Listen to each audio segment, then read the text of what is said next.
Okay, so what if I told you a story, a really difficult one, about a toddler who was left at a motel just for a little while.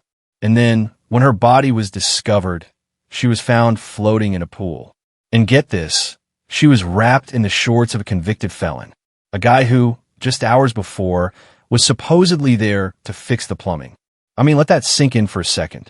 And by the end of this, I promise you, you won't just be asking yourself who did it. You're going to be asking how a tragedy this awful was even allowed to happen, and then how it was just, allowed to stand. So let's talk about the innocent. Her name was Kalia Bruton. She was 2 years old. Just 2. And from everything her family says, she was just this sunny little soul. Always giggling, The kind of toddler who craved hugs, who clung to her little blankie at night. Just a baby full of light. And then there's the other side of this. The monster in her story. Michael Geiger. He was the former motel plumber. Now, I say former because, he was also a convicted felon. I mean, the guy was deeply flawed, a real dark history. And he is now central to this absolute horror. And look, I need you to understand the stakes here. This isn't just a true crime story. It's not. This is a quest for justice that was just denied. Flat out denied. We're going to walk through this together, and you're going to see how even with what they call overwhelming DNA evidence, and even with this guy's past crimes just staring them in the face, it still wasn't enough. It wasn't enough to bring closure to Kalia's family. So, I want you to carry one question with you as we go forward. Okay? Just one. How do you even begin to fight for justice when the system itself just shuts its doors? Okay, so we're about to get into the facts, but first, a quick note. Engagement keeps these stories going, so if you're watching right now, stop for a second. I want to know where you are. Hit that comment button and tell me what city and state you're listening from. It helps me out, and it's just fun seeing the community grow, right? Let's go. All right, friends. So now, let me walk you through that night. I mean, really walk you through it. This is the one, the night that absolutely nobody saw coming. So, here's the setup. Kalia's parents, they had plans. There was a small party happening right there at the motel. Nothing crazy, just a get-together. And this is the key detail. Who else was there? Michael Geiger. Yeah, him. The handyman. He was just around. Part of the background, A guy you'd nod to and not think twice about. So what did her parents do? Well, they made a decision. They left a sleeping Kalia behind in their room. And you're sitting there thinking, how could they do that? Right? But I want you to be honest with yourself. We've all made a calculation like that. We've all left a child napping upstairs while we're just downstairs, or at a neighbor's apartment in the same building. You think it's safe. You think it's a minor gamble. And that's exactly what they thought. It seemed normal. But here's the gut punch. The real, chilling part. The danger didn't come from some stranger lurking in the parking lot. Oh no, it came from inside. It came from the person who was supposed to be there. The guy they trusted to be on site, to be part of the environment. They assumed, of course they did, that Kalia was safe. That assumption, it was about to be completely shattered. And if you look at the little details now, the signs were there. They were just whispers. So what were they? Well, a witness told police that Geiger, he changed his shirt right before the evening kicked off. Okay, a little odd, but maybe not. Then, Kalia's little bib, the one she always had, it was found later, but not in the room, in a strange, totally random place. And a neighbor, in a statement, said they heard it, splashing. Not calm swimming, frantic splashing from the pool area later that night. So I need you to remember 2 things for me, okay? Remember the splash, and remember the shirt change, because this is the part that gets me. This scenario, it's so relatable. We've all made those plans. We've all left a child for what feels like a safe few hours in a familiar place. This seemed exactly like that. So what happened next? The next morning. It's early. The sun's just starting to come up, and the whole place is quiet. Too quiet, A motel staff member is walking through, just doing their morning rounds, picking up a few stray cups from the night before. And then their eyes just drift over to the pool. And they stop, because they see something. Something in the water that just shouldn't be there. At first, maybe it's just a shape. A bundle of clothes? A discarded doll? But then it clicks. And that's the moment. That cold, sickening moment when someone realizes that something is horribly, horribly wrong. And as they get closer, and I want you to picture this, but it's so hard, as they see that it's a child, your mind it tries to fight it. It's like your brain shows you these flashes of the opposite, you know? You see a memory of Kalia, laughing, her little body toddling across the grass. You can almost hear her calling out, Mama, Dada, with that little baby voice. But then you're back to the water, back to the terror. And you see it, the detail that makes it a crime scene, not just a tragedy. There's something wrapped around her neck. A pair of men's shorts, tied there. And that's when the screaming starts. The 911 call it's pure adrenaline. The caller is practically screaming into the phone. Their voice is just shattered. I've heard it. There's a child in the pool. Oh my God, help her. Somebody help her. You can hear the panic, the utter desperation in the background. First responders arrive in what feels like seconds. They pull her tiny body from the water. And, there is no motion, no struggle, nothing. It's just still. It's the most awful stillness you could ever imagine. And so they approach. And what they discovered when they got up close to the water's edge, what they saw on her, guys, it's almost unspeakable. It changes you. I need a minute I'll need to take a break after this. So after the first responders secured the scene, the real quiet team showed up. The crime scene unit. And I guess you picture this big, loud, chaotic scene, right? But it wasn't. When that forensic team arrived, they just went to work. In almost complete silence. It's kind of eerie, you know what I mean? So, they processed the entire pool area. And process. It's not just a quick look. They're taking water samples, bagging every single little fiber they can find, swabbing every surface, the ladder, the edge of the pool, everything for any tiny bit of DNA. It's this slow, meticulous dance, right? They're building a story out of invisible clues. And then the key evidence emerges. The most obvious one. Those shorts, the ones wrapped around her neck. And they're identified almost immediately as belonging to Michael Geiger. Like they were his. So that, on its own, is huge, right? But then it goes to the lab. And the DNA testing, oh man. The results come back and they show, get this, skin cells, bodily fluids, all sorts of trace materials. And it's not just her DNA on his shorts. It's a mixture. His and hers, all tangled together. Which, to be honest, seems like a slam dunk. It's the kind of thing you see on those crime shows, and you think, well, that's it. Case closed. But here's the thing, and this is where it gets tricky. There were these little discrepancies, these tiny cracks in the foundation. Like a report of a pair of gloves that might have gone missing from the kit. And then there was a small, but real, issue with the chain of custody paperwork for one of the swabs. Just a gap, a little ambiguity in the timing in the lab logs. And I remember this one detail, one lab technician, they wrote this little note on the form. It just said, keep eyes on sample 23. Just that. No explanation. So, I want you to remember 3 things for me. Okay? Remember the shorts, obviously. But also remember that lab slip with the weird note. And remember the little mark, this smudge, they found on the edge of the collar. It seemed like nothing at the time. But in a case like this, nothing is ever just nothing. All right, friends, so now we have to talk about the man at the center of this horror, Michael Geiger. Who is this guy? Let's pull back the curtain because his backstory, oh man, it's a dark one. So, first thing you need to know, Michael was not some random guy with a clean record. Not even close.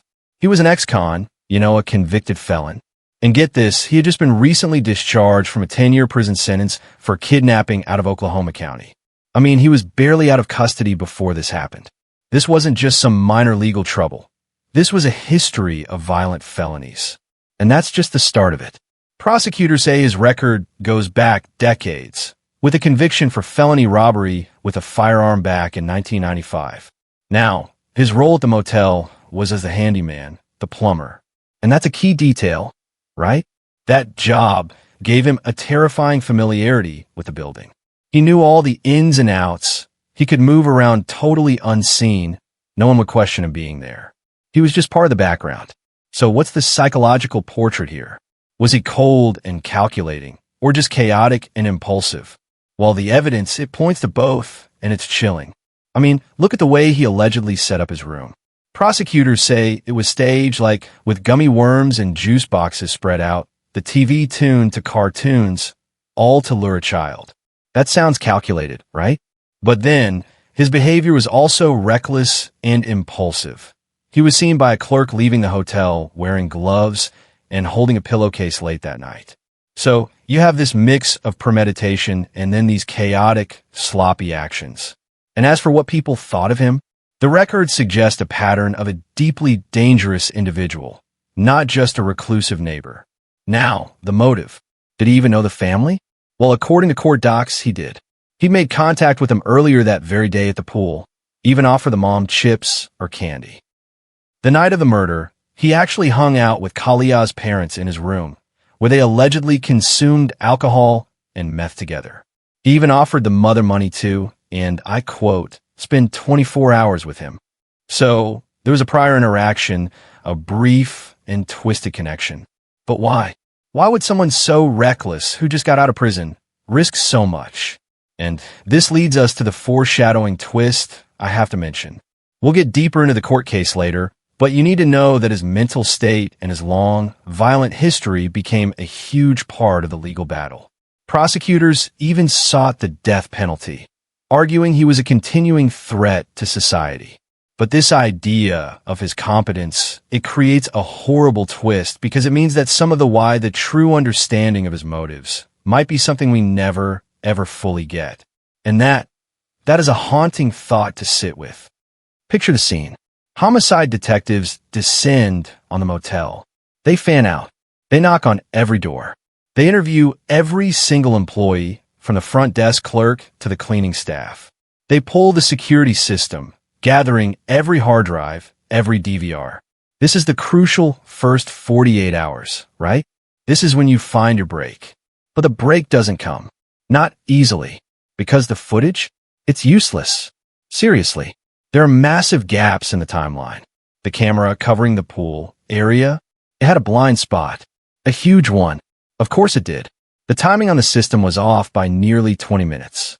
How does that even happen in a major criminal investigation? It's a nightmare. And the people, oh man, the people. Some staff members suddenly don't remember a thing. They're uncooperative, hesitant. The motel management, they lawyer up immediately. They stop talking. It's a stone wall. You can feel the obstruction. It's like they're more concerned about a lawsuit than a dead little girl. It makes you want to scream. Then, the evidence itself starts to develop problems. Whispers begin about a possible contamination issue with a key sample. A logbook entry for a piece of evidence has a questionable timestamp. This isn't just bad luck. This is a failure of the process. That's just wild to me. How? In a case this big, do you let these fundamental things slip? So inside the investigation, a rift forms. You got the veteran detectives who are furious, who see the suspect plain as day and want to go get him. And then you have the by-the-book prosecutors urging caution, terrified that one misstep, one lost sample, one bad interview will sink the entire case. The family is pressing for an arrest for any news, and they're just told it's an ongoing process. Can you imagine the agony? And all the while, his defense team is already spinning their narrative. They're not arguing innocence, not yet. They're subtly, cleverly starting to talk about his state of mind. They're planting the seeds for what's to come. Look, from the very start, it was obvious. The path to justice for Kalia Bruton wasn't going to be a straight line. It was a labyrinth, a twisted, confusing maze where the truth seemed to hide around every corner, and the system itself kept adding new walls. Okay, so after all the procedural mess, the walls finally seemed to be closing in, because the lab results came back. And guys, they were devastating. In a good way. I mean, for the case. We're talking multiple, rock-solid DNA matches. His skin cells were in the shorts wrapped around her neck. His DNA was on Kalia's clothing. Trace evidence placed him in that pool water. It wasn't just one source. It was a mixture, a tangled web linking him irrevocably to that little girl and to that crime scene. The statistics were staggering. Odds of 1 in billions that it could be anyone else. I mean, come on. That's your smoking gun, right there. The defense files appeals on the competency issue. The prosecution files appeals to force the trial to begin. It's a brutal, slow-motion tennis match, and the ball is Kalia's justice. And then comes the ruling that shatters it all. The judge makes it official. Michael Geiger is declared mentally incompetent. The trial is halted. Indefinitely. Not guilty. Just stopped. Frozen in time. The emotional toll on the family is... I can't even find the word. You see their faces in the courtroom, the tears they can't stop, the frustration that turns to absolute devastation. Every time a hearing was scheduled, a tiny flicker of hope would rise, only to be crushed by another delay, another procedural hurdle. The public reaction is a mix of outrage and utter confusion. How can this be happening? The prosecutors don't give up. They file their own appeals, fighting to have the ruling overturned. But they're fighting an uphill battle. The law in many places is clear. An incompetent defendant cannot be tried until their competence is restored. And if it's never restored? So let's just pause here. Let this sink in. They had the case. They had the motive, the opportunity, the overwhelming DNA proof. They had everything. And yet, the court shut the door. Let's recap quickly. A child was murdered. Evidence pointed squarely to one man. That man was found, arrested, and linked by science. And then, he was declared incompetent, and the case vanished into a legal black hole. And since then, silence. I won't describe to you the specific, brutal details of what was done to Kalia. What happened in her final moments is too cruel to give words to. The official report, however, confirms a level of violence that is simply beyond comprehension. It is a horror her family has to live with every single day. Meanwhile, the institutions, they're largely silent. The state may claim it's reviewing the case. They might say there's no current law that allows for forced treatment to make someone competent for trial. The family is left waiting in this unprecedented legal limbo. The statute of limitations isn't a problem for homicide, but that's cold comfort when the trial may never happen. So you may be sitting there watching this, and you may wonder, is this the end? Has the system just given up? Because let me tell you something. The real crime now, the ongoing crime that everyone seems powerless to stop, isn't the one in the water. It's the silence. The deafening, unbearable silence that has become Kalia Bruton's true legacy in the eyes of the law. And that is a tragedy upon a tragedy. Just when you think this case can't get any more shocking, it does. And this one detail, this single piece of information that emerged later, it changes everything. It reframes this entire tragedy. Get this. During a later review of the evidence logs, an independent investigator found something.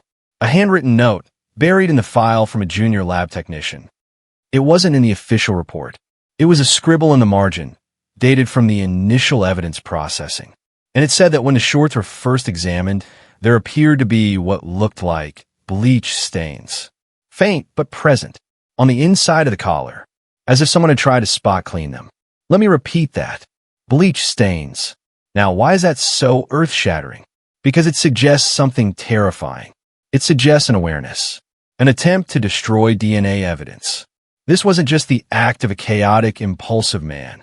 This was someone who, after the fact, knew exactly what he had done and tried to cover his tracks. He tried to tamper with the very evidence that would eventually damn him. This one detail, it changes the story completely. It shows the system wasn't just incompetent in its handling of the case. It may have been negligently blind. How was this note overlooked? How was this not pursued with everything they had? It makes you wonder if the system itself, through its failures, became complicit in obscuring the full truth. For the Bruton family, learning this was like being punched in the gut all over again. They felt vindicated. Here was proof of a conscious, calculating mind at work. But that vindication was instantly swallowed by pure, unadulterated rage. If this detail is true, and it was ignored, then every single step that came after, every delay, every procedural failure, every excuse, wasn't just a failure. It was an immediate, profound shame. So this is where we are. This is the brutal, unresolved truth. Michael Geiger was arrested. The DNA evidence was damning, a scientific sledgehammer, but he was declared incompetent. No trial, no verdict, no justice. The Bruton family remains in a state of perpetual limbo, trapped between grief and a system that has failed them at nearly every turn. This is bigger than one case. This is a glaring spotlight on a systemic failure. We have to talk about how mental competency claims, while crucial for a fair system, can be weaponized. How they can be used to derail cases with overwhelming evidence. This isn't just about Kalia. There are other cases, other families who have seen compelling evidence sidelined by legal technicalities, leaving them without answers and without closure.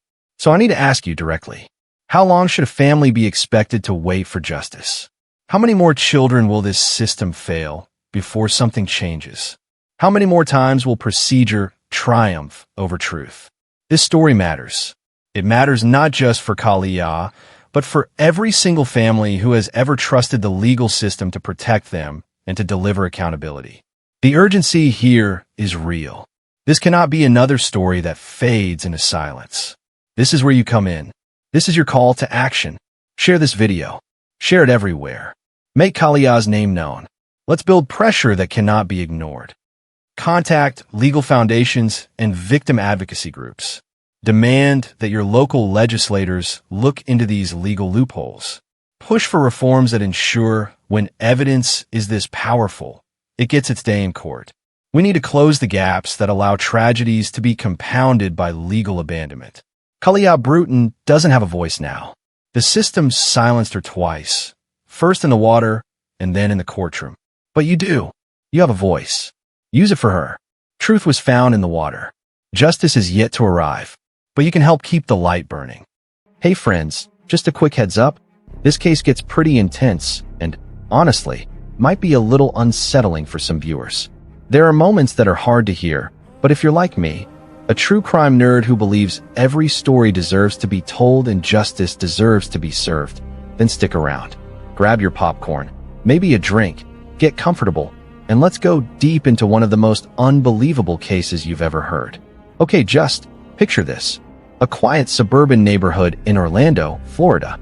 It's summer, the air feels thick, cicadas humming in the background, and then, out of nowhere, a single phone call cuts through that calm. July 15th, 2008. Cindy Anthony, a grandmother whose voice is trembling so hard you can almost feel it through the phone line. She's crying, panicked, trying to explain something no parent or grandparent should ever have to say. There's something wrong, she tells the 911 operator. It smells like there's been a dead body in the damn car. And right there, right in that moment, the world stops. That one sentence, that one desperate call, would light a fire that spread far beyond that Florida neighborhood. It would pull in detectives, reporters, lawyers, and millions of people around the world. Everyone trying to make sense of a story that didn't make sense at all. You see, the name at the center of that call wasn't just anyone's. It was Casey Anthony, 22 years old, smiling, carefree, and, according to her own words, a loving mother to a bright little girl named Kaylee Marie Anthony. But wait, before the deep dive, I gotta ask a quick favor. We're building this awesome community, and I'd love to know who's in the room. To be honest, it always blows my mind how far these stories travel, so just tell me, where in the world are you tuning in from right now? Go ahead and throw it in the chat. I really appreciate it, and I'll see you in the comments section later. Kaylee was 2, just 2. She loved coloring books, watching cartoons, and giving hugs that could melt your heart. Friends said she had this tiny laugh that could light up a whole room. The kind of kid everyone adored. But here's the thing. Casey told police that Kaylee had been missing for 31 days. Yeah, you heard that right. 31. Not 31 minutes. Not even 31 hours. 31 days. And during those days, no police reports. No searches. No emergency calls. Nothing. Life went on like everything was fine, until that call from Cindy broke the silence. Imagine that for a second. A child gone for a month before anyone outside the family even knew. It's the kind of detail that just makes your brain stop and go, wait, how? That single fact would turn this from a simple missing persons report into one of the most polarizing and emotionally charged cases in American history. It wasn't just about what happened. It was about how it happened, And who could have let it happen? And as the story unfolds, it drags everyone, family, friends, even strangers, into a maze of lies, confusion, and heartbreak. Because this wasn't just a crime story. It was something deeper, darker, and far more personal. So buckle up, because by the end of this, you won't just be asking who hurt Kaylee. You'll be asking how someone could live like nothing happened, while the world waited for the truth. I mean, get this is only the beginning. Kaylee Marie Anthony, born August 9th, 2005, just 2 years old, with those big brown eyes that everyone remembered, and that tiny giggle that made even bad days feel lighter. People who knew her said she was pure sunshine.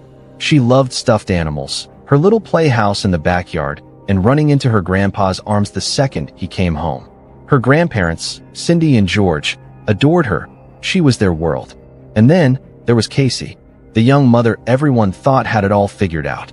At 22, she looked like the picture of happiness, smiling in every photo, posing with Kaylee at birthday parties, talking about her big plans and new job.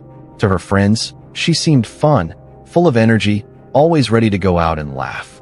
But that was only one version of Casey, because there was another side, one her family didn't always see.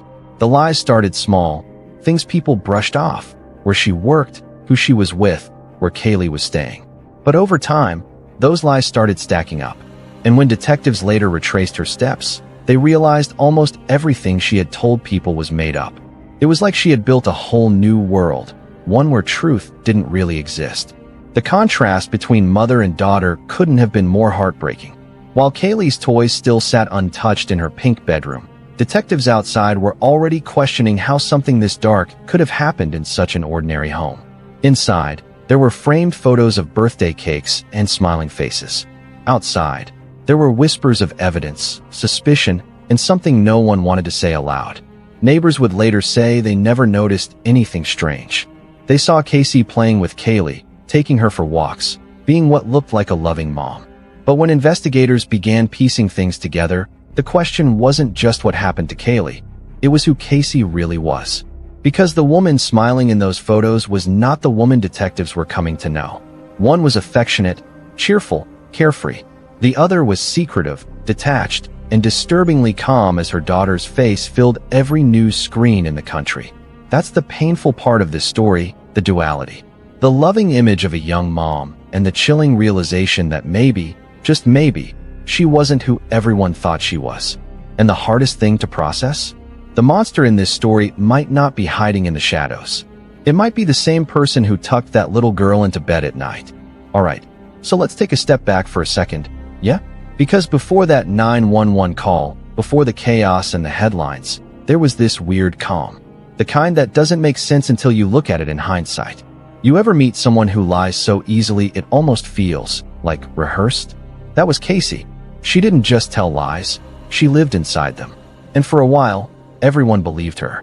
So, in the weeks before July 15th, 2008, Casey was, well, out living her life. She was telling people she had this full-time job at Universal Studios. Big company. Sounds impressive, right? Except, yeah, she didn't actually work there. Not even a little. She'd been fired years before but still woke up, dressed for work, told her parents she was heading out, and then spent her days doing, well, who even knows what exactly. And then there's this whole Zani the nanny story. According to Casey, this woman named Zenaida Fernandez Gonzalez was Kaylee's babysitter. She told that to her parents, her friends, even the police. It sounded totally believable at first. Everyone's got a babysitter, right? But get this, when investigators tried to find her, she didn't exist. Like at all. No records, no address, nothing. Meanwhile, Casey's friends started noticing things that didn't quite line up. She'd show up at parties, laughing, dancing, posting pictures online. This is June 2008. Mind you, the same time she said Kaylee was with the nanny. People thought, oh, Casey's got it all handled. She's balancing work, motherhood, fun. But, man, when you look at those photos now, knowing what was really going on, it hits different. Her best friend at the time, Amy, later said Casey seemed totally normal. Smiling, talking about future plans, borrowing her car, hanging out. No one thought anything was wrong. That's what makes it so eerie. It wasn't the picture of a panicked mom. It was someone acting like life was business as usual. And here's the part that really sticks. Her parents had no clue. Cindy and George believed she was working, that Kaylee was safe with the nanny. They bought every story because, honestly, why wouldn't they? You don't expect your own daughter to lie about her child's whereabouts. But slowly, those cracks started showing. Casey's phone calls got shorter, her explanations stranger, and when her mother finally pressed her for answers, she'd change the subject or make up a new version on the spot. It was like trying to hold on to smoke. You think you've got it, and then it slips away. So anyway, as you sit there piecing this together, it starts feeling less like a mystery and more like a performance. Every move Casey made in those weeks, every text, every outing, every smile, was part of a script she was writing in real time. And that's the chilling part, you know? Everyone around her thought they were living real life. But Casey? She was already living in a lie so deep. Even she might have started believing it. Here's where the gut punch really lands, right? Because the betrayal in this story, it didn't come from a stranger lurking around the corner or some random danger out there in the dark. No, it came from within, from the one place where everyone should have been safest. So like Cindy and George Anthony, Casey's parents, they honestly believed everything their daughter was telling them. They thought she was out there working hard at Universal Studios, building a life, doing her best as a young mom. And every time they asked about Kaylee, Casey had an answer ready. The nanny's got her. We went to the park. We're visiting friends. It all sounded so normal that no one ever questioned it. But here's the part that really hurts. You know what I mean? That trust they had in her, the trust that parents naturally have for their kid, it got twisted into something else. It got used against them. Every story Casey told, every "don't worry, Mom," became another layer in this world she was inventing. To be honest, it's wild how detailed she made it. Like, there wasn't just a nanny. There were coworkers, offices, routines. She'd tell her parents she was working late, but she wasn't working anywhere. She'd talk about dropping Kaylee off at the sitter's house, and yet, that house didn't even exist. She'd even send text messages to friends about her work shifts or plans with Zani. It was a whole alternate reality, stitched together lie by lie. And, well, I guess what makes this even more heartbreaking is how easily she carried it. There wasn't panic. There wasn't fear. It was like she'd built this wall between her world and everyone else's, and nobody realized until it was too late. When Cindy started asking more questions, like, "Hey, can I talk to Kaylee?" Or "Where exactly are you staying?" Casey would brush it off. She'd say things like, "Oh, she's sleeping," or "We're out right now." And because they trusted her, they believed her. That's what families do, right? You assume your child is telling the truth. But that's the twist in this story. The danger didn't come from outside the house. It came from the story being told inside it. A mother's own words became a shield, blocking everyone from the truth. By the time her parents realized something was actually wrong, that shield was solid. The lies were airtight. You couldn't poke a hole through them without everything collapsing. And that's the part that stays with you. The idea that a family's love, their trust, could be turned into the very thing that kept them blind to what was really happening. It's not just deception. It's betrayal at the deepest level, where love itself gets used as a cover. So here's where things start getting, a little eerie, you know? Because when investigators began digging into Casey's story, they started noticing certain things that didn't quite fit. And trust me, these details, small as they might seem right now, are going to matter later. So, keep them in your mind, alright? Let's start with that car. Casey's Pontiac Sunfire. On the surface, it looked totally normal, just another car sitting in the driveway. But, well, when investigators took a closer look, they noticed something off. The car had this strange odor, one that immediately made people uneasy. And without getting into anything graphic, let's just say the professionals who examined it agreed that what they found inside wasn't something you'd expect in an ordinary vehicle. Just remember that trunk, okay? Because it's going to tell its own story later. Then there's the whole thing with the duct tape. Now, at first, it was just another piece of random material, something you wouldn't think twice about. But when everything finally came together months later, that same type of tape became a key detail. It was found in a place that connected directly back to the Anthony home. Not saying too much right now, but yeah, that's a detail that's going to echo all the way through this story. And then there's the strangest part, Casey's computer.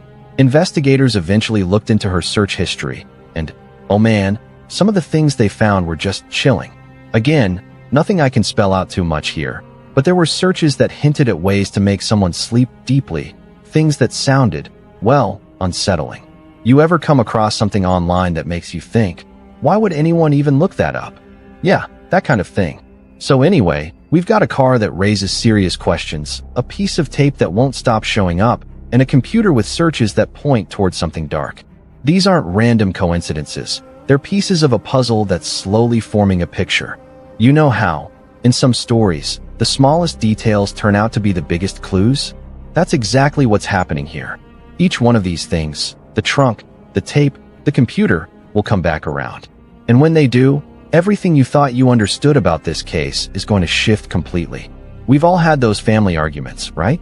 The kind that start small, about money, responsibility, or someone not telling the full truth. And before you know it, voices rise, tempers flare, and everyone's talking over each other. It's messy, but it's normal. Families fight. But this one, oh man, this one was different.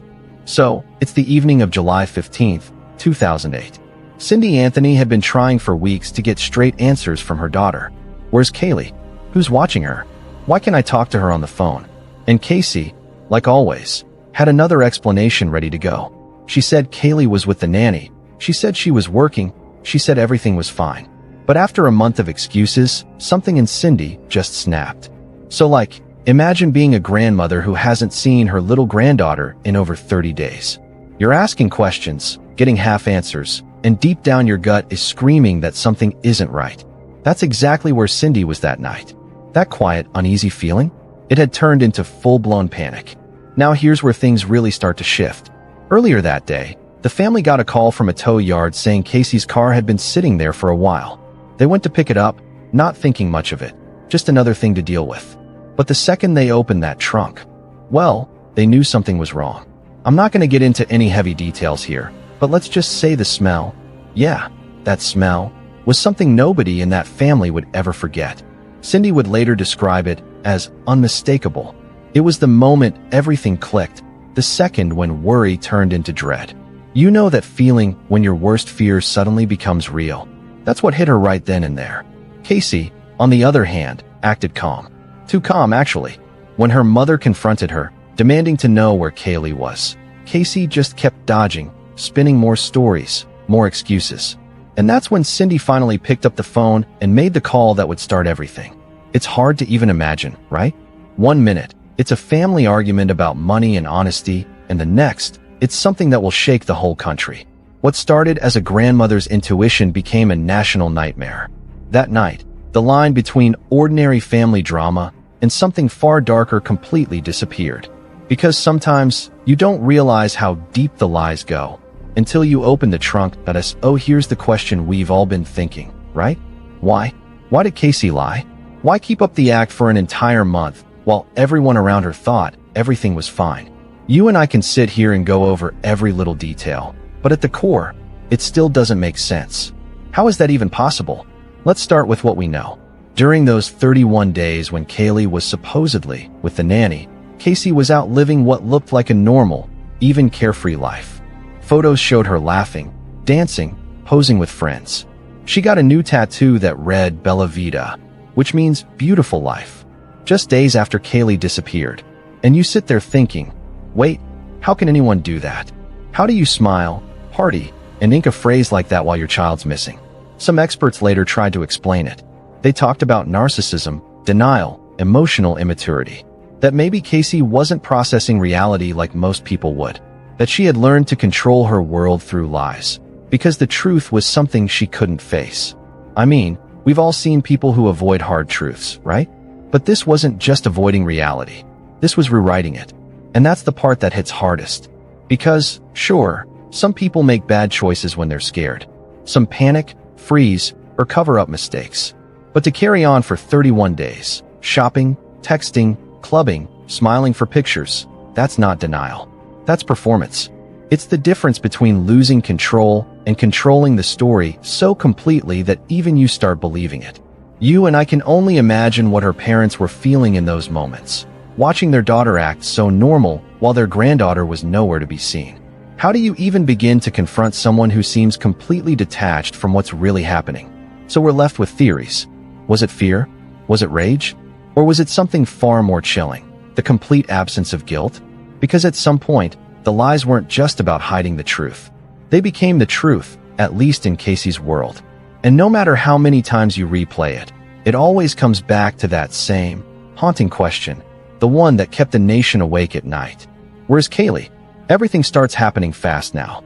The story that once felt like a strange family drama suddenly explodes into something way bigger. Sirens, news crews, flashing lights, and a growing sense that this is about to become one of the most talked about cases in the country. The 911 calls go public. Reporters pick them apart line by line. You hear Cindy's voice breaking as she tells the operator, "It smells like there's been a body in the car." Every major network grabs that soundbite. Every headline screams one question: what happened to Kaylee Anthony? Detectives move in almost immediately. They start retracing Casey's steps, and it doesn't take long before things start crumbling. Remember those stories about her job? The nanny? The trips to work? Yeah, none of it checks out. Every phone call, every text, every place she claimed to be, it all falls apart one by one. Now get this.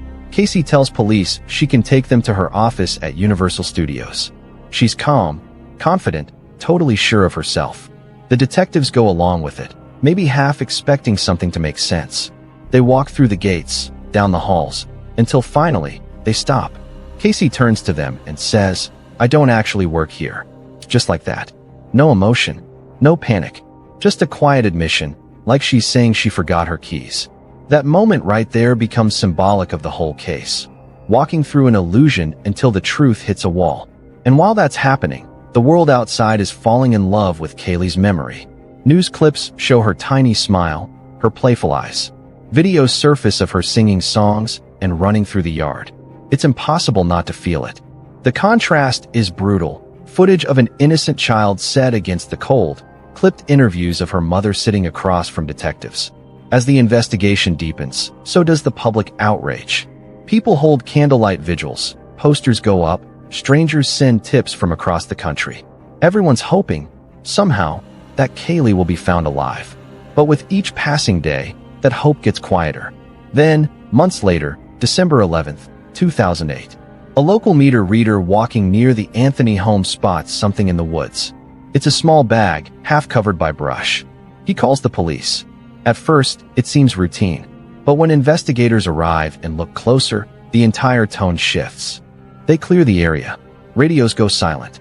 What they find is small, too small, and it confirms what everyone had feared but couldn't bring themselves to say. It's the moment the nation hoped would never come, came. For a second, the noise stops. The endless commentary, the theories, the interviews, all of it just pauses. Because now, it isn't about the search anymore. It's about the truth, and the truth hurts in ways words can't really capture. You can almost feel that collective heartbreak through the screens. Millions of people staring at the same headline, whispering the same question. How could this happen? From that moment on, the story shifts again. It's no longer about finding Kaylee. It's about finding out why she was lost in the first place. And every clue, every piece of evidence, every word that comes next pulls us deeper into the storm that started with one phone call and ended in silence. The area is sealed off, yellow tape stretching through the trees, flashes from cameras lighting up the wet ground. Detectives move carefully, documenting every inch, every item. The media is already there, waiting, whispering, broadcasting live updates before the scene is even clear. Everyone knows this moment is going to change everything. The medical examiner arrives, calm but focused. They move toward the small clearing where the discovery was made. Officers step aside, giving space. The world seems to hold its breath. Because deep down, everyone already knows what this means, but no one wants to say it first. Investigators collect what's left of the evidence with careful hands. They photograph, measure, bag, and label, each step deliberate. It's quiet, too quiet. The kind of quiet that feels heavier than sound itself. And right there, among the leaves and rain-soaked earth, they find the piece that connects every lie Casey ever told. The medical examiner examines the small skull, and yeah, I'm not even going to describe what they notice. Some details you just can't unhear. Let's just say, whatever it was, it changed everything. The entire case shifted from maybe to no doubt. But before I tell you what that discovery actually was, let's take a step back for a second, because you're going to want to understand how we even got to this point. See, the investigation had already been closing in. Evidence was stacking up, contradictions were piling higher, and Casey's carefully built story was beginning to crumble. So, before we get to what was uncovered that day in those woods, before the heartbreak really hits, let's rewind. Let's talk about how the truth finally caught up with Casey Anthony. This is where the story gets heavy. The part everyone remembers, but no one really wants to think about. The part where silence says more than words ever could. So, the medical examiner completes the analysis. It's detailed, methodical, careful, every observation documented, every small clue recorded. They look at what was recovered from that wooded area, and slowly, a picture begins to form. A picture that confirms what everyone had feared deep down, but couldn't bring themselves to say out loud. There were certain items found near what was left behind. Things that shouldn't have been there. Everyday materials that suddenly meant something different, something no one wanted to believe. A piece of tape, a strand of hair, subtle signs that told a story far darker than anyone wanted to imagine. Forensic specialists examined the car Casey had driven, the one everyone kept talking about. They ran tests, studied air samples, and while I can't get into every scientific detail, let's just say what they detected lined up with what they found in those woods. And that's where the puzzle finally started to fit together. Investigators also uncovered something else. Searches made on Casey's home computer. Terms that, in context, sounded deeply concerning. Things about cleaning chemicals and how to make certain substances that no one should ever have to look up. It wasn't proof on its own, but it painted a chilling picture when placed alongside everything else. By this point, the evidence was speaking louder than Casey ever did. Detectives didn't need confessions. They had patterns, lies, searches, timelines, and those physical traces that tied it all together. And when the examiner's final report came out, it didn't spell out every detail. It didn't have to. The silence between the lines said enough. What they found was enough to confirm what everyone feared, but no one wanted to say aloud. That was the moment the story stopped being about hope. From then on, it was about accountability. The world knew Kaylee wasn't coming home. And the question changed completely. It wasn't, "Where is she?" anymore. It was, "How could this happen?" There's something haunting about that kind of silence. The kind that falls when truth replaces denial. You can almost feel it, like the air itself gets heavier. Because now, there's no pretending, no waiting for good news. Just the quiet realization that innocence has been lost forever, and the only thing left is justice trying to catch up. Here's the part that flips everything on its head, the one detail that changes the whole story. Investigators had already pieced together Casey's movements, her car, the timeline, all of it. But then they found something else, something digital. Something that lived quietly on her computer, waiting to speak louder than any testimony ever could. When forensic experts examined the Anthony family's desktop, they uncovered a trail of searches that made everyone's stomach drop. Words and phrases no one could explain away. Things like how to make chloroform, neck-breaking, and household weapons. It was chilling, not just because of what was searched, but because of when those searches were made, around the same time Kaylee was last seen. The prosecution immediately seized on it. They said, "Look, this is intent. This is planning. This isn't panic or a mistake. This is something thought out." For them, it was the missing puzzle piece that tied everything together. But then came the twist. The defense team pushed back hard. They argued that the search history wasn't so clear-cut. That maybe someone else in the house made those searches. Maybe it wasn't Casey typing those words at all. The evidence got murky. Timestamps didn't align perfectly, records seemed inconsistent, and experts disagreed on who was actually at the keyboard. And that's when things shifted from fact to perception. The courtroom stopped feeling like a place for truth. It became a stage for interpretation. Two sides telling the same story in completely different ways. The prosecution painted Casey as cold, selfish, detached. They showed the photos of her out partying, the tattoo that said Bella Vita, and asked the jury to see what they saw. A young woman celebrating her beautiful life, just days after her daughter vanished. The defense countered with something else entirely. They said Casey wasn't a monster. She was a young mother caught in chaos. covering up an accident she didn't know how to handle. They claimed she was broken, not evil, that every strange decision came from fear, not malice. And then it hit prosecutors. This wasn't just a murder trial. It was a character trial. The evidence might have been on paper, but the real battle was for hearts and minds. Was Casey Anthony a calculating liar, or a desperate girl in over her head? Every word, every photo, every tear was dissected in front of the world. And still, somehow, nothing felt certain. Because here's the thing. Sometimes the truth isn't enough when doubt walks into the room. And in this case, that doubt was about to change everything. The stage was set, the jury was watching, and the world was holding its breath. The verdict, when it finally came, would leave everyone speechless. The courtroom is silent for a heartbeat that feels like forever. The foreperson stands, the paper in hand, and reads the words no one expected to hear. Not guilty. Gasps ripple through the room. Someone cries out. Reporters rush to the doors.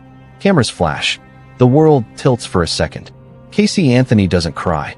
She exhales, almost in disbelief, while across the aisle her parents sit frozen. Outside, hundreds of people shout in anger. Some call it justice denied. Others call it proof that the system works. But no one really feels peace.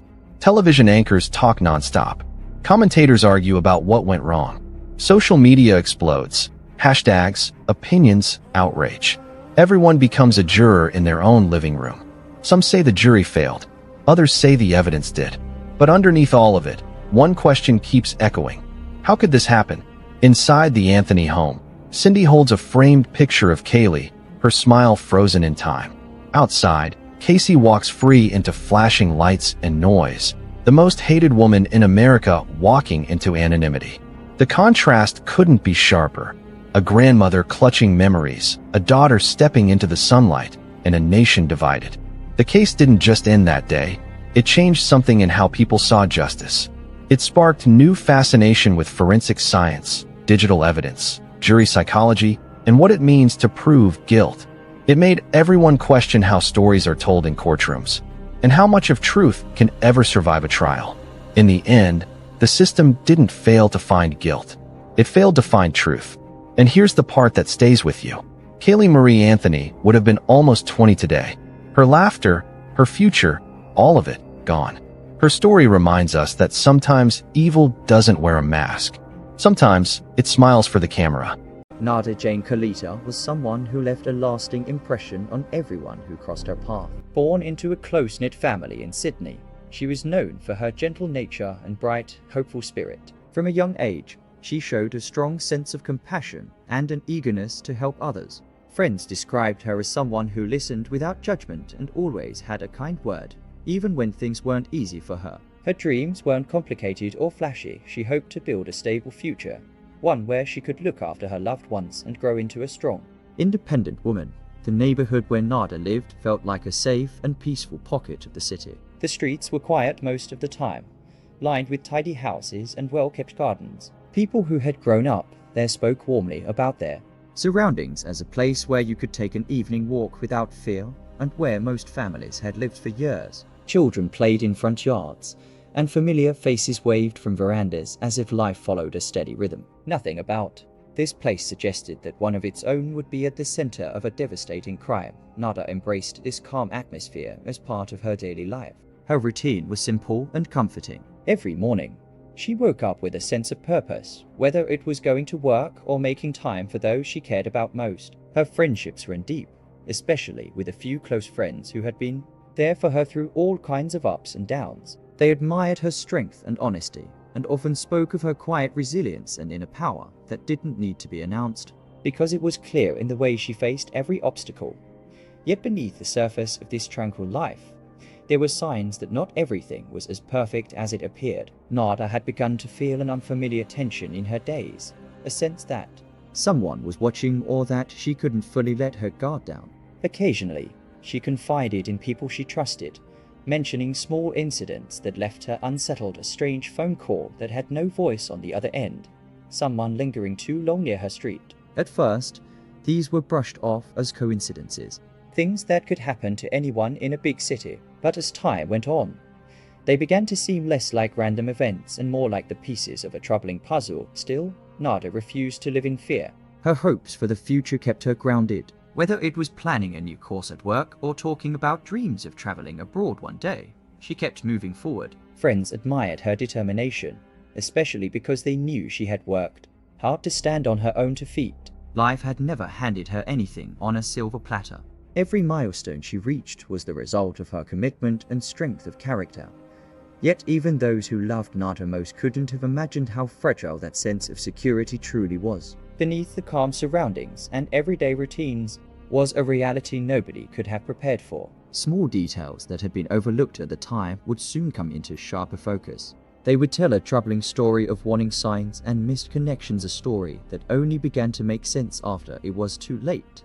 And as investigators would later discover, the path that led to Nada's final moments had been winding its way toward her for some time. Nothing about the face she showed to the world hinted at the dangers that were drawing near, and nobody could have guessed just how close those dangers already were. What happened in the days and hours before everything changed would reveal a darker side to the quiet world she thought she knew so well.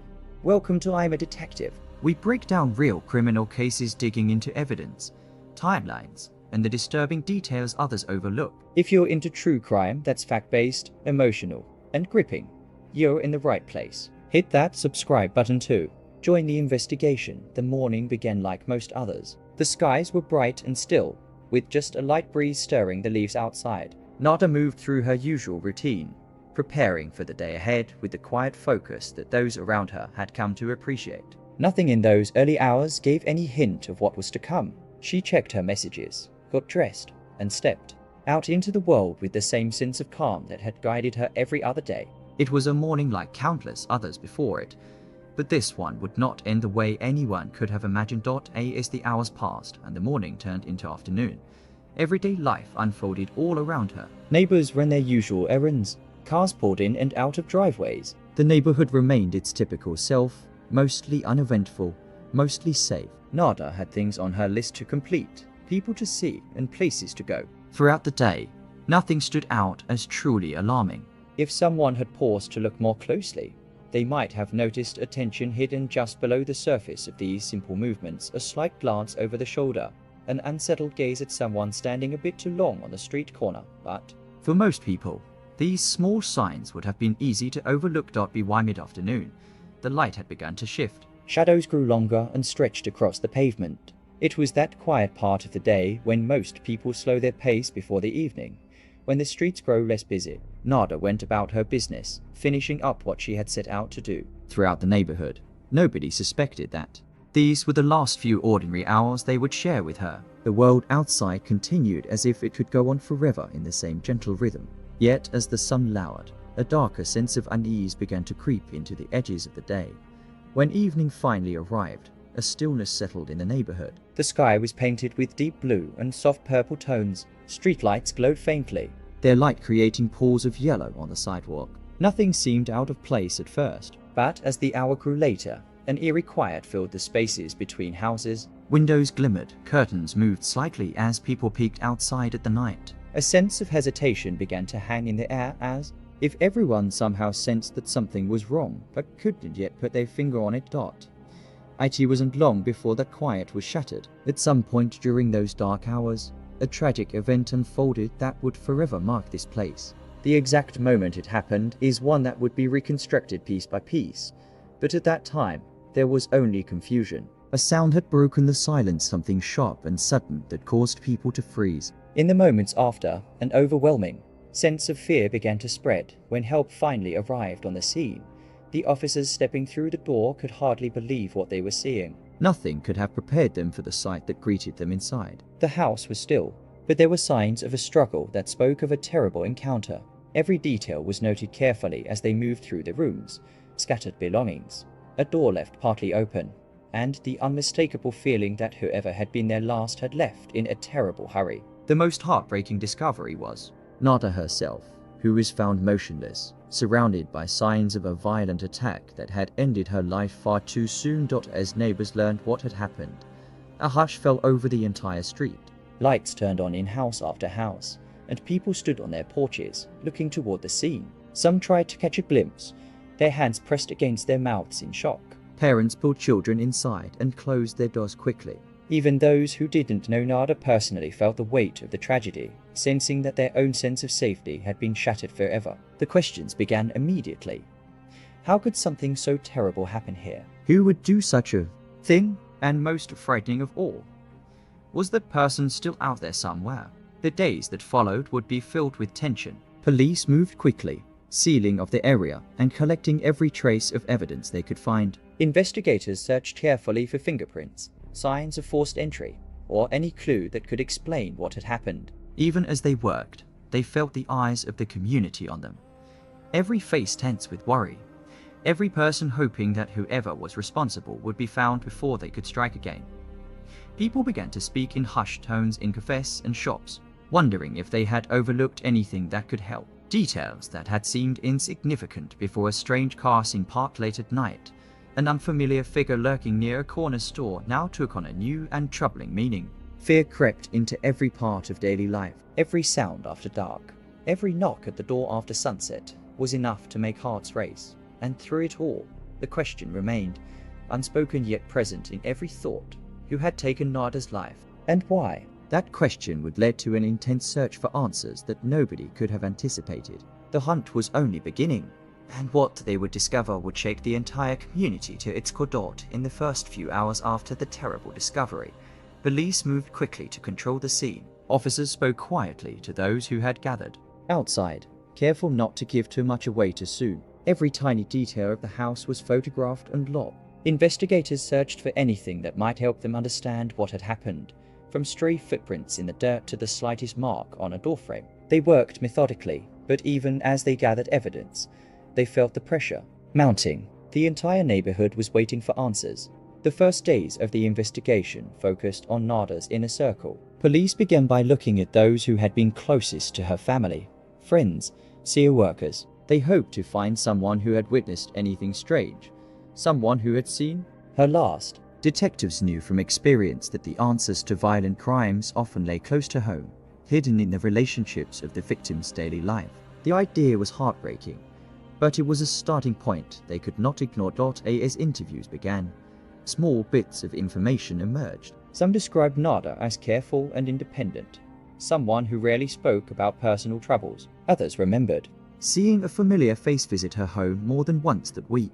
Rumors began to spread that someone close to her had shown too much interest in her private affairs, or that an argument had happened recently. Police followed up on every lead, hoping one of them would reveal a clear motive. But most of these hints led nowhere. The more they searched, the more it seemed like they were chasing shadows.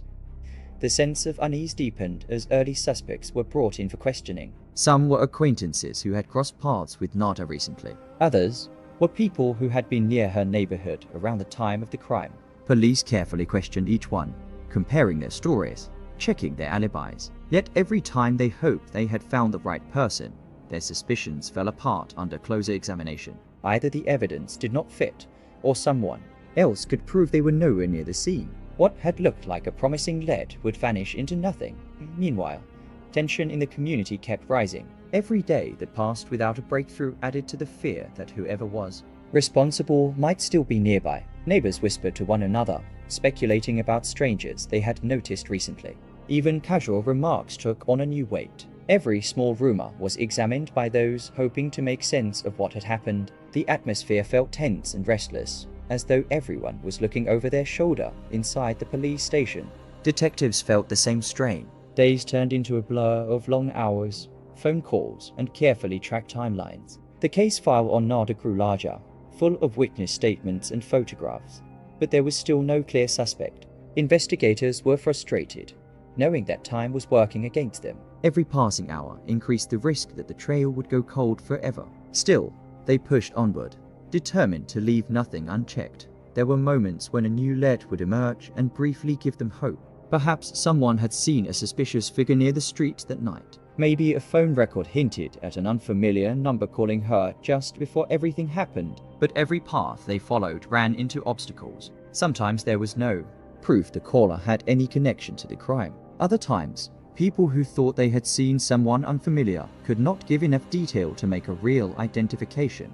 It felt like they were navigating a maze without an exit, one dead end after another. As the days stretched into weeks, the sense of sadness in the neighborhood deepened. Nada's face was everywhere, on posters appealing for information and in the memories of those who had cared about her. Even those who never met her felt her absence like a hole torn into the fabric of their daily lives. Every evening, as the light began to fade, people paused a little longer before turning their keys, checking their windows one more time before going to sleep. The knowledge that someone could do something so terrible and disappear without a trace made everyone feel exposed. And as the investigation went on, one question kept pressing into everyone's thoughts. If the police, with all their resources, couldn't find who was responsible, what hope was there that they ever would? The real culprit was still out there, hidden in plain sight, and the search for the truth was only becoming more complicated. With every passing day, the fear that justice might never come was beginning to grow, but the determination to find answers remained strong. Investigators were not ready to give up, even as the trail continued to twist and turn into darkness. For weeks, it felt like the trail had gone cold. Every avenue had been explored, every possible suspect ruled out. Officers had spent long days and sleepless nights going over the smallest pieces of evidence again and again. Nada's family had begun to fear they might never have the answers they deserved. The entire neighborhood was losing faith, certain that whoever was responsible had disappeared forever into the shadows. But just when it seemed the case had stalled completely, something small and overlooked finally shattered them. Silence. It was a simple clue, a tiny detail that had been sitting unnoticed in plain sight. Deep in the pile of collected items from Nada's home, forensic examiners uncovered a trace that had escaped everyone's attention before. Beneath careful lighting and under the microscope, they recognized it for what it was. A single hair that didn't match Nada's nor anyone who had been questioned so far. That tiny thread held the potential to change everything. Once tested, its DNA profile would act like a beacon in the dark. Investigators sent it for rapid analysis, and as they waited, tension filled the air. Police hoped it would lead them straight to someone connected to the crime. Nada's family felt a surge of cautious relief, sensing for the first time that the terrible waiting might soon come to an end. When the results finally came back, they took even experienced officers by surprise. The DNA belonged to someone who had never been seriously suspected before, a person who had blended into everyday life so easily that nobody had thought to look their way. The shock ran deep. Investigators struggled to believe that someone who seemed so unremarkable could be tied to something so terrible, and with that discovery, a new sense of urgency took hold. Police moved quickly, gathering additional evidence to make sure they were on the right track. They checked phone records, travel histories, and financial transactions.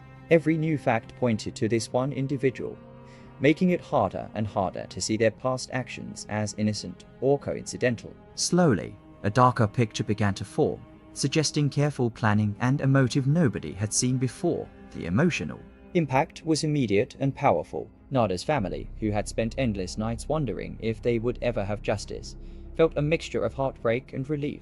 Heartbreak at learning someone they had trusted could have been capable of such cruelty. Relief at knowing that the end of their long search was finally in sight. Police felt the weight of those emotions too. Every officer involved had grown close to this case, touched by the depth of loss and the lingering fear in the neighborhood. Now that they had a real lead, they knew they couldn't make a single mistake. As they prepared to act, a strange silence fell over the community. People sensed that something important was about to happen, and they spoke in careful whispers about what might come next. The question everyone had been too scared to say aloud was finally about to have an answer. But even as investigators moved closer to making an arrest, they kept most of what they knew hidden. They needed to be sure. They had to catch their suspect before he had a chance to run or hide the evidence forever. Every second counted as they followed the trail deeper, hoping that one small hair was enough to put together the puzzle nobody had been able to solve.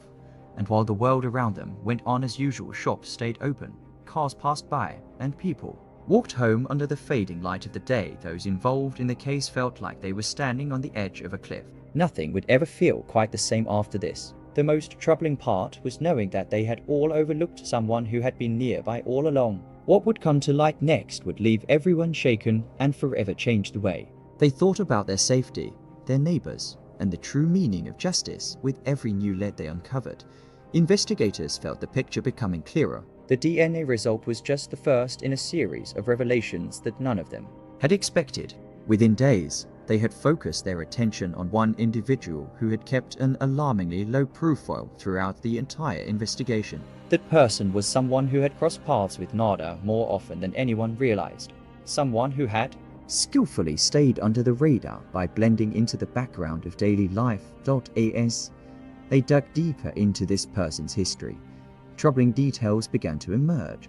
They were someone who had nurtured a secret fixation, a troubling mix of unhealthy fascination and jealousy that had grown stronger over time. Investigators learned that what had begun as a simple attraction had twisted into an obsession that the perpetrator had hidden for years. Behind their polite smiles and calm appearance was a tangled web of resentment and personal insecurity.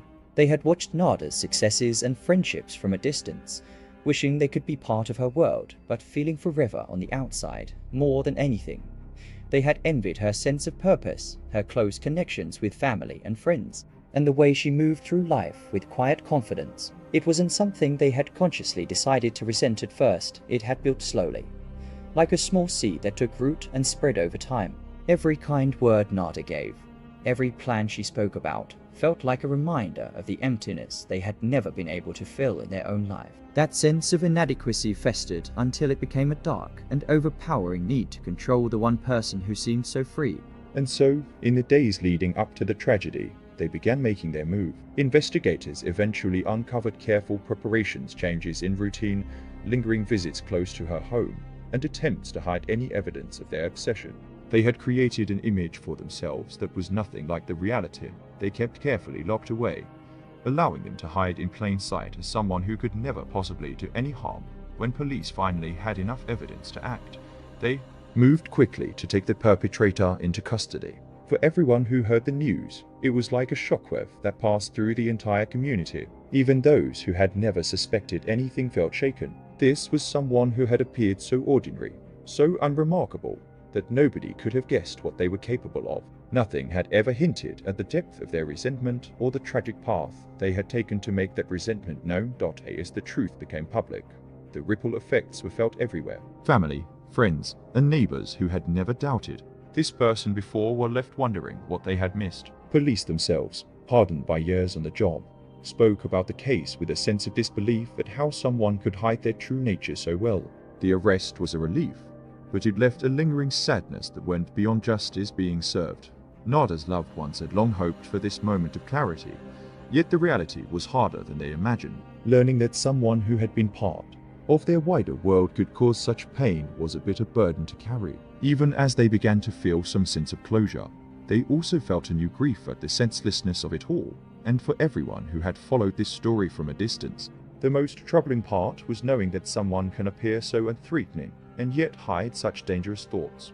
It was a reminder that evil rarely announces itself in obvious ways. Often, it exists alongside the familiar, beneath the surface of the everyday, waiting for its own moment to strike. That terrible secret had finally been brought into the light, and though it was painful to see, it meant the end of one chapter and the beginning of another. Justice was moving forward, but the impact of what had happened would continue to echo long after the last report was filed. Nothing would ever be quite the same again, because what had been revealed was more than a single tragedy. It was a heartbreaking glimpse into the shadows that can exist behind even the most familiar faces. When the trial began, the courtroom was filled with a tense, almost silent energy. Every seat was taken as people gathered to hear the details they had been fearing for so long. Prosecutors built a careful case, presenting every piece of evidence they had gathered. Photographs, DNA reports, and forensic findings were displayed in order, making it impossible to deny the perpetrator's role. Investigators explained the small clues they had uncovered and how those clues led directly to the accused. Piece by piece, the story of what happened that terrible night was told, each fact bringing them closer to understanding the full, heartbreaking picture. Nada's loved ones sat through it all with quiet strength. They had waited so long to see someone held responsible for her loss, yet they also felt the weight of hearing every painful detail spoken aloud in a public space. Community members came too, hoping to see justice delivered and hoping that what they heard would help them make sense of an event that had changed so many lives forever. When the time came for impact statements, the mood in the courtroom shifted. Even more, Family and friends shared their memories of Nada and spoke about what her absence had left behind. They talked about who she was, a kind and caring soul who had loved and been loved in return, and how deeply they had felt the loss. Every word was a reminder that this was more than a case file or an article. It was a life that mattered. People from the neighborhood also stepped forward to say how the tragedy had shaken their sense of safety. Parents spoke of holding their children closer. Neighbors spoke of locking their doors more carefully at night. Even those who had never met Nada felt her story had changed them forever. The courtroom was hushed as they spoke, every listener feeling the deep sadness that ran through each voice.